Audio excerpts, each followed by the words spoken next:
Aussi simple que ça. Demandez beaucoup pourquoi. Une échographie dans son cabinet. Moi qui n'aime pas du tout les prises de sang. Coucou. Alors aujourd'hui on va parler de la grossesse. On va aborder les 7 questions qui sont le plus revenues par rapport à la grossesse. La première question qui est le plus revenue, c'est le nombre d'échographies qu'il y a à faire. Alors en gros, il y a 3 échographies principales. La première au premier trimestre, deuxième au deuxième, troisième au troisième. Aussi simple que ça. C'est pour vérifier bébé, la morphologie du bébé, si tout va bien, les organes, etc. Bon, il vérifie toujours des choses différentes sur les 3 échographies, mais c'est pour voir que le bébé va bien. Et si vous avez de la chance que votre gynécologue peut vous faire une échographie dans son cabinet, et ben vous pouvez voir bébé tous les mois, parce que tous les mois, il faut voir la gynécologue. Combien y a-t-il de prises de sang à faire? Ah, celle-là. Alors moi qui n'aime pas du tout les prises de sang, c'était horrible. Mais c'est une fois par mois les prises de sang, au début de mois. Enfin moi c'était comme ça, après ça dépend de quand est-ce que vous êtes tombée enceinte, etc. aussi apparemment. Vu que je n'étais pas immunisée contre la toxoplasmose, je devais faire la toxoplasmose. Évidemment, il faut qu'on fasse vérifier aussi les urines par rapport aux protéines dans les urines pour la pré-éclampsie, etc. Moi j'avais aussi tout ce qui est ferritine, hémoglobine, parce que j'étais un petit peu en manque de fer, donc à partir du 5e mois on a commencé à vérifier ces valeurs aussi. Et puis voilà, ça dépend après des mois, ça dépend de l'avancée de la grossesse, si tout va bien, etc. Il fait chaud aujourd'hui. Qu'est-ce qu'on ne dit jamais sur la grossesse? En fait on dit trop tout. J'ai entendu beaucoup plus d'avis négatifs que positifs sur la grossesse, toujours, depuis toujours.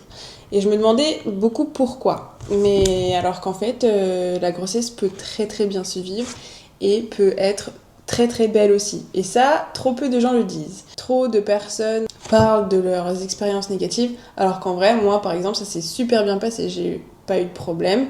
Je touche du bois, pour le moment il faut encore que j'accouche. Et une grossesse peut super bien se passer. Évidemment, il y a des symptômes, évidemment, il y a des trucs qui se passent un petit peu moins bien parce que on se redécouvre, etc. Mais il faut garder un truc en tête, c'est que votre corps, il est vraiment fait pour ça.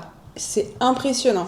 On comprend pas forcément quand on est tout au début, mais vraiment le corps il est vraiment fait pour ça et c'est impressionnant comment il s'adapte et comment il adapte tout par rapport au petit qu'il y a dans votre bidou.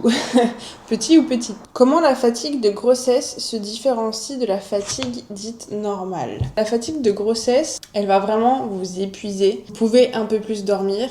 Et vu que en fait votre corps, faut pas oublier qu'il crée un être humain, forcément il se fatigue, donc en fait vous êtes fatigué beaucoup plus vite et vous pouvez être essoufflé beaucoup plus vite.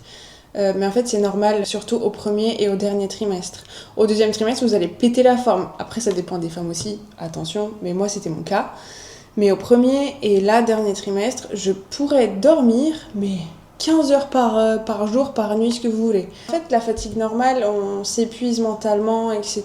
Mais la fatigue de grossesse, c'est vraiment profond, quoi. C'est vraiment une fatigue du corps qui est fatigué de créer quelque chose. Je sais pas si vous comprenez, mais voilà comment je différencierais ça, en tout cas. Quel mythe sur la grossesse as-tu dû déconstruire? C'est, je pense, les douleurs. Parce que beaucoup de femmes ont des douleurs différentes.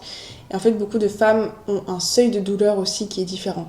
Par exemple, j'avais aucune douleur au premier et deuxième trimestre, mais par contre au troisième, j'ai des douleurs pubalgiques. C'est vraiment horrible parce que le bébé, il commence à appuyer en bas, il commence à descendre, il commence à appuyer sur plein de ligaments un peu bizarres. Donc du coup, ce qui fait que j'ai mal comme quand on a une pubalgie en fait. Mais encore une fois, ça dépend vraiment de toutes les femmes. Donc en fait, dire oui, quand vous serez enceinte, vous aurez mal et tout, non.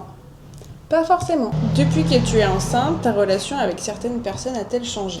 Oui et oui, beaucoup, parce qu'en fait, on se recentre beaucoup plus sur nous-mêmes et sur notre nouvelle vie qui va arriver. Et du coup, ce qui fait qu'on crée vraiment le cocon familial et qu'on essaie de se recentrer et de créer vraiment quelque chose de stable, et même psychologiquement, de se préparer à tout ça et tout. Et beaucoup de personnes, mais alors plus que ce que je ne pensais, ne le comprennent absolument pas. Il y a beaucoup de jalousie aussi de personnes, oui, oh ils ont fait ça, ils ont fait un enfant en premier, machin. Bah oui, enfin...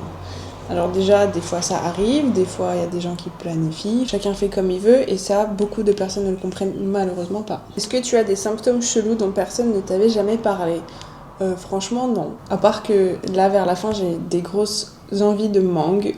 Mais je sais qu'il y en a qui ont des envies un petit peu bizarres, enfin un petit peu étranges on va dire, mais ça fait partie de la grossesse, hein. Des fois, il y a un matin on va se réveiller, on va avoir envie d'un McDo, et le soir même on va avoir envie de fraises, mais ça change complètement.